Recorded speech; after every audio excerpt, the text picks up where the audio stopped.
Bonjour, c'est Gilles sur boursicoté.com. Voici l'analyse technique du CAC 40 pour cette journée du mardi 1er décembre 2015. Avec une séance qui annule aujourd'hui tout ce qui a été gagné hier, puisqu'après une ouverture ici pourtant en hausse, et même les futurs étaient montés un peu plus haut, eh bien on retombe ici sur la zone des 4915 points, puisque le CAC clôture à 4914,53, perdant 0,87% sur cette séance, avec un peu plus de 43 points perdus par rapport au cours de clôture d'hier. Donc une séance qui annule la progression de la veille et qui revient tester ici cette zone de support que j'avais pris soin de repositionner. Je ne l'ai pas repositionné depuis hier, et ce que l'on peut voir, c'est qu'on vient directement ici s'appuyer ici sur cette ancienne zone de résistance, désormais comme un support. Donc tout n'est pas perdu, pour l'instant on valide ici cette ancienne zone de résistance comme zone de support, après avoir cassé ici le point haut significatif de cette journée du 19, par la séance d'hier, mais on sent ici un affaiblissement du point de vue de la dynamique. Du point de vue des indicateurs, nous avons un RSI qui évolue toujours dans une zone de neutralité. Le stochastique, lui, est en zone de surachat. Il ne ressort pas pour le moment. Par contre, du côté du MACD, ça se gâte un petit peu, puisque nous avons donc un MACD qui se retourne encore une fois à la baisse dans sa zone négative. Donc c'est un signal baissier assez important.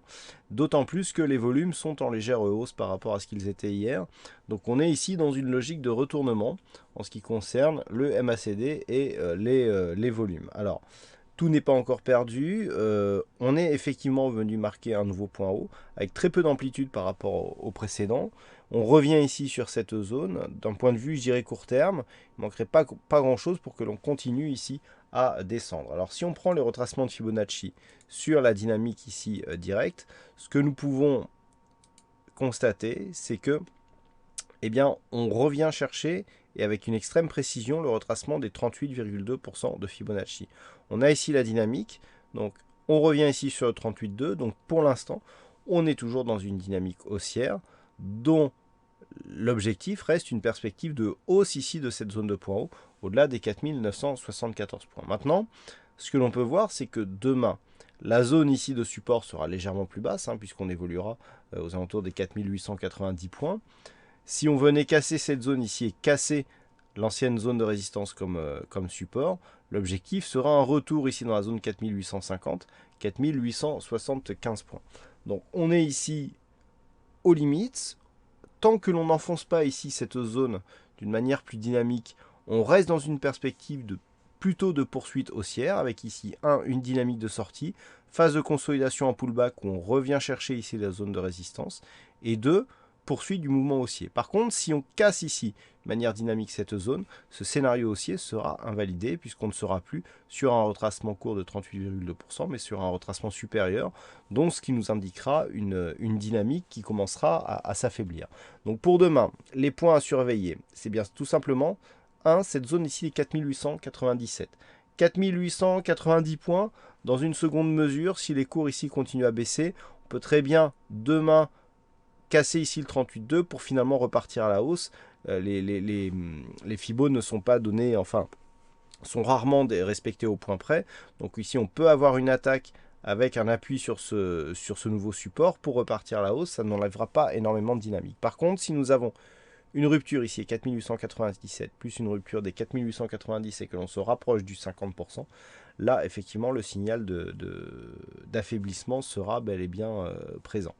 Donc, dans un premier lieu, on surveillera la zone des 4897.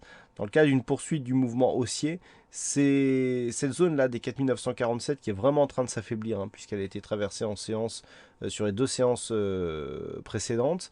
Donc maintenant, on validera ici un retour au-delà des 4974 points pour essayer de détecter en tout cas les prémices d'une nouvelle dynamique haussière en direction des 5011 points. Voilà ce que l'on peut dire donc sur cette analyse technique du CAC 40. Alors aujourd'hui, il y avait un fixing, c'est Bono qui gagne sur cette session, donc bravo à toi Bono. Et en ce qui concerne les statistiques, alors on a des statistiques qui sont encore une fois assez spéciales. Donc On est sur un nombre d'occurrences significatif, donc il y aura bien des statistiques qui seront détaillées ce soir. Vous avez été quelques-uns à me demander pourquoi il n'y avait pas de stats alors que j'en avais annoncé hier.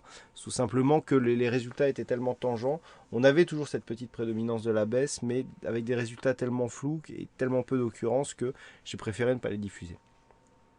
Donc, en tout cas, en ce qui concerne ceux de demain, il y aura effectivement une diffusion de statistiques. On est sur un potentiel plutôt baissier, alors seulement à 44%, ce qui nous montre qu'on a beaucoup plus, encore une fois, et ça c'était déjà le cas hier, on a beaucoup plus de potentiel à la